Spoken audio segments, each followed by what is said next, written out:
This is the real bloody deal, folks.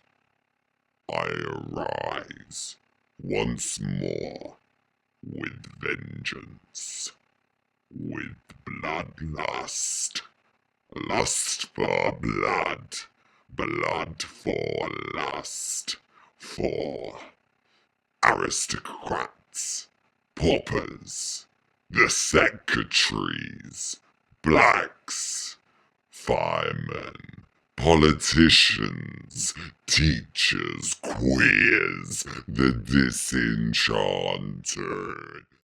My name is Matt Copson, and I have made this work here called Reynard with a Vengeance, which is part of an ongoing series all centred around one character called Reynard the Fox, which is originally a European folkloric tale, which I kind of adapt for the contemporary audience, and it takes different forms. And this one here is a wall mural with a projection on it, so it's an animated projection video on top of this mural, and over the top of that there's a monologue by the fox, which you can probably hear, which is my voice pitch altered, and it's a kind of a dastardly pseudo-fascistic monologue from this fox character, where he talks about how he wants to wreak vengeance on the whole of society, indiscriminate rage against every single member of society, and it's part of this grander series, which some of them have been digital shadow puppet shows, some of them have been caves in which kind of a sculptural beheaded fox speaks to you, and there's all sorts going on. But then often they use these wall mural motifs, and they're all these kind of misanthropic monologues from this fox character. So yeah, that's what I do. So what draws you to that story in particular? It was the first time in historical terms that a fox had been anthropomorphized, and he's unfortunate enough to have been given the characteristics of being sly, cunning, and potentially evil.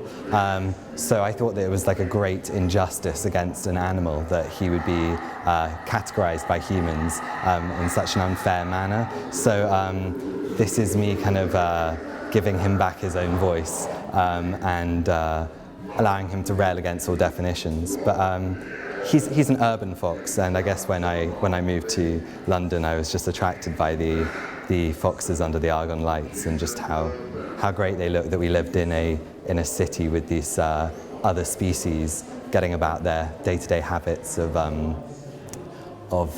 stealing from our bins and just trying to make their way. So they were the true minority in our city, and they were who I should feel empathy for.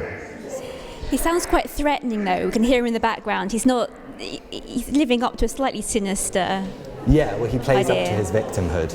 Okay. So he's the victim who will play up to his victimhood, and he delivers kind of pleas for empathy at times from the audience, but he's pretty contradictory as a character. He kind of wants everything, and he flicks between, sometimes in the work he claims a sort of neutrality, he's just trying to make a way for himself, and at other times he said, no, this is it, I'm going to call the shots here, and you'll face my wrath and my rage. So are you influenced by sort of any kind of surreal art or anything? I mean, where do you draw your main visual influences from? This piece kind of works, it's sort of like a stand-up routine from the fox in some ways. He's hyper aware of his audience, and so there are certainly like links with sort of more alternative comedy scenes that I kind of I draw from.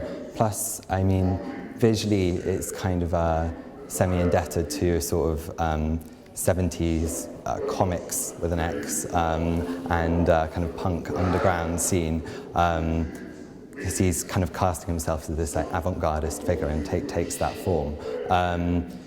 But in terms of stuff that I'm personally influenced by, I mean, kind of everything. I kind of have wide concerns in that manner.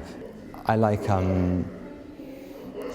villain characters and people who play up to villain characters, both like real and fictional, and a lot of musicians who play around with their kind of context they're in. I always think of people like Kanye West, who I'm a big fan of the way he works as a character and a persona, and so there are certainly like links to that in the work. It's hard to know whether to take it seriously or whether everything is kind of being played as a joke or whether it's some kind of potentially a revolutionary talk.